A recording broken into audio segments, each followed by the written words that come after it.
Today I would like to show you one of the most useful tools I use when planning factories, Satisfactory Modeler. Whether you're trying to figure out how many machines you need, what recipe is best, or just trying to avoid rebuilding half your factory because your math was wrong, this tool can help save a lot of time. In this video, I'll walk you through the basics of Satisfactory Modeler, show you how I use it to plan my own factories, and share a few tips along the way. Let's jump in. Satisfactory Modeler is a free program available on Steam, so even if you're on console, as long as you have access to a computer, you can make a Steam account and you can download this program. They recently just updated to include all of the cost multipliers for the new game modes, which is super helpful for those of you that are doing a 1.2 playthrough with different game modes. When you first open Satisfactory Modeler, you'll be met with a blank screen here. You can right click and you can select any recipe you want. Let's use an example of smart plating. Once you type it in, it'll show you all the recipes that include smart plating. So if you just want the output of smart plating, you can unclick the input tab and it gives you the standard recipe and any alternate recipe that's highlighted in blue here. So let's just go with the regular recipe for now. Here is our smart plating and what it requires. If you know you want to make, let's say 5 per minute, this is telling you it's going to take 2.5 machines. We'll drag this out and this will give you all the recipes for reinforced iron plate. We're just going to do the standard for now, and we'll do the same thing for rotors. So now we have iron plates, screws, iron rods, and more screws. So we take this, bring our plates out, same thing. Just do iron plates, let's do screws. Well, now we have screws down here, so we can just drag this right into here, and that'll combine our screw manufacturing. Say you wanted it to be separate. So if you just grab this again and drag it to itself, it'll delete that line. And you can just drag a new line out, do screws again, and now you have 2 separate lines of screws. In this case, we'll just leave them attached. Now we can drag the rods out. We'll just do standard iron rod. Now we're starting to form a production line here. So now we're looking at, we have ingots and rods. Actually, since we have rods here and here, we can just pull this out farther and attach this down to here.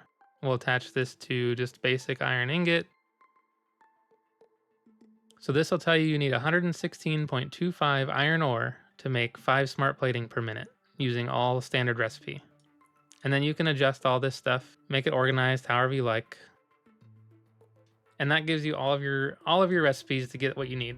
The other option is if you go in here and let's say you want to make smart plating, but you want to base it on how much ore you have. And let's say you have a Mark 1 miner on a normal node. So you have a Mark 1 miner on a normal node.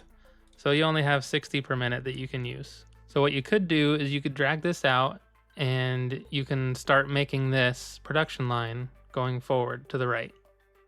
Personally, I like to work from the end and work backwards.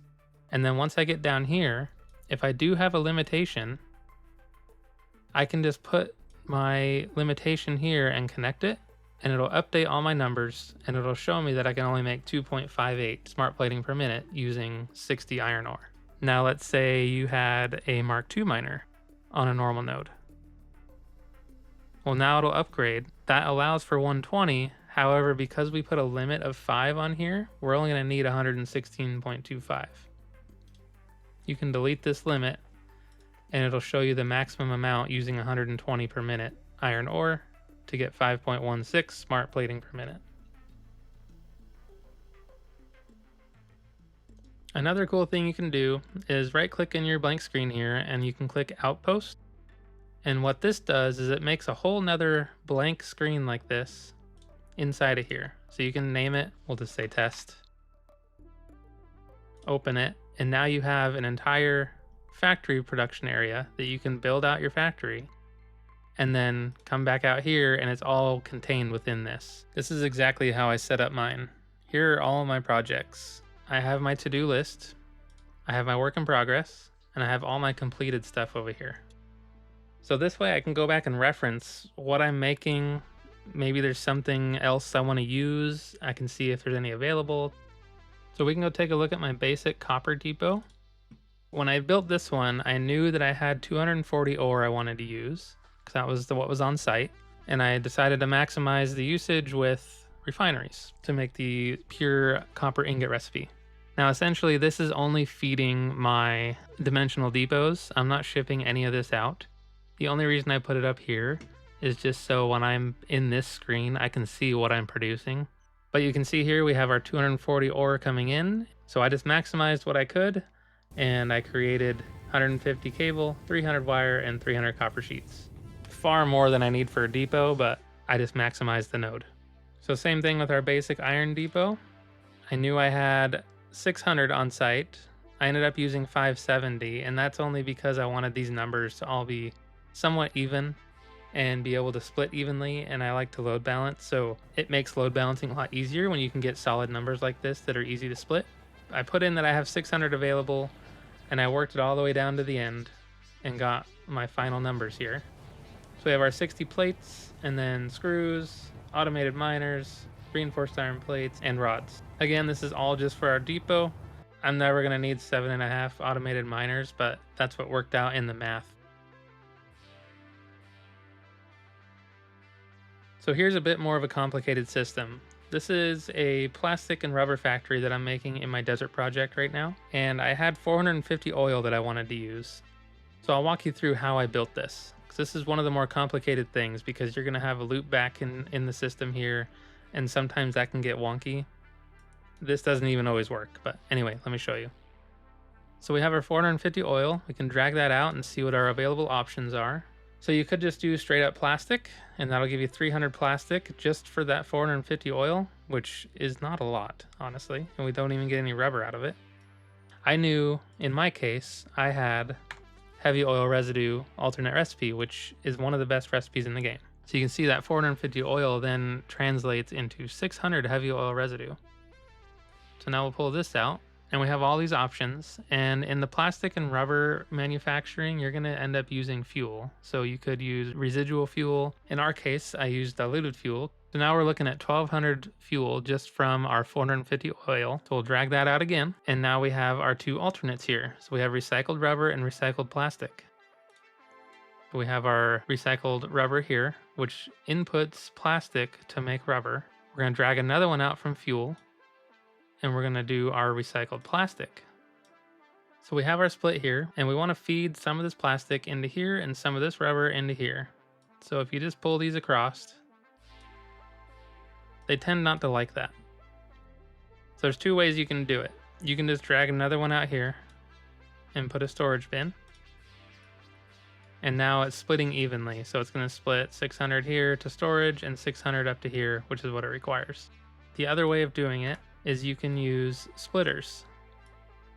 So we'll drag this out and put a priority splitter. And the way a priority splitter works is this top input is prioritized. If something needed 1,000 rubber, it would put 1,000 rubber to this split, and then whatever's remaining under this split. In our case, it's split evenly, so I think that's why it works okay the other way. Here we would just drag this over, we'll bring this out, we'll do the same thing, priority splitter, bring it back around. It is going to zero out again, but you just need to bring this out to do a storage container. And that gives you your full loop and your outputs. Now I have ran into times when I can't get these to not zero out. They'll just zero out, they don't like it. In that case, I'll just leave, for instance, I'll leave this open as 600 and I'll have my output of 600 somewhere, and I'll just kind of put it nearby because I'll know it's there, and I'll just build it into the system.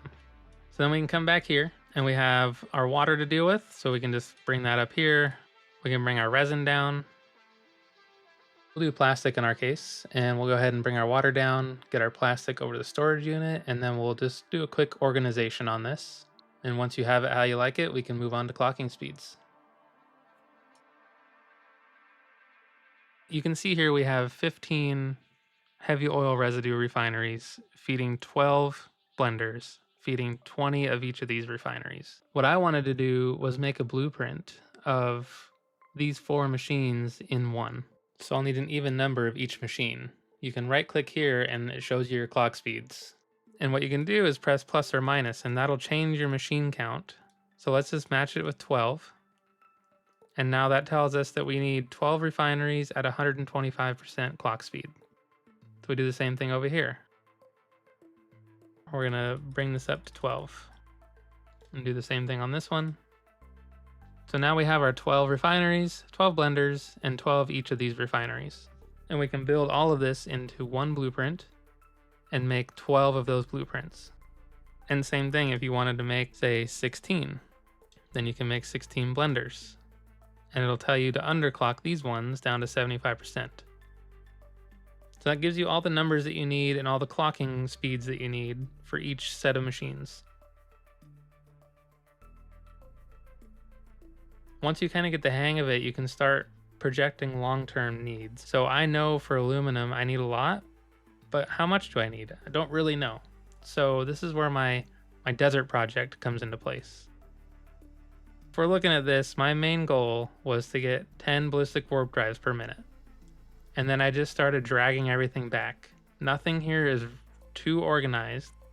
I'm just dragging everything back until I can get to raw resources. So I knew I wanted those, and I was gonna make 10 AI expansion servers, and I wanted to make 10 biochemical sculptors. Once you drag all this stuff back until you can get to raw resources or to resources that you already know you have, if you click on this little book down here, this tells you everything you're gonna need as far as what you've put in here back to raw resources.